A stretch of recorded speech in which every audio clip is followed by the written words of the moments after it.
今天给大家分享一个酸辣黄瓜条的做法。首先准备2根洗净的黄瓜，将1根黄瓜切成3段，每段的长度大约在8厘米，然后再将黄瓜切成这样一条条的。切好后，将黄瓜中间的瓤去掉，这样做出来的黄瓜可以保持脆脆的口感。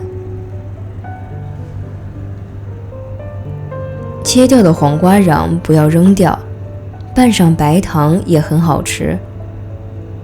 我这里切好的黄瓜一共是350克，放入盐5克，白糖7克，白醋10克，给它抓拌均匀，然后腌制10分钟。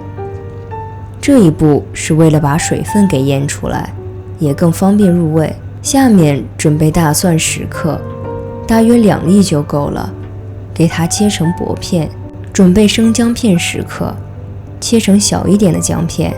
准备小米辣10克，大约3个就可以，喜欢吃辣的朋友也可以多放一点。下面将腌好的黄瓜取出，控一下水，将黄瓜倒入一个大碗中，接着倒入白糖7克，香醋20克，生抽40克，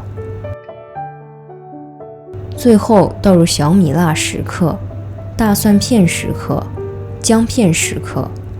接着我们准备炸花椒油，锅中倒入豆油30克，油不热的时候倒入花椒1克，干辣椒3克，这样可以避免将辣椒和花椒炸糊。用中大火炸香，大约1分钟，炸到干辣椒微微变色就可以了。然后将炸香的花椒油泼到大蒜和生姜上，将调料拌匀，中间要翻动几次黄瓜，以免上面的黄瓜不入味儿。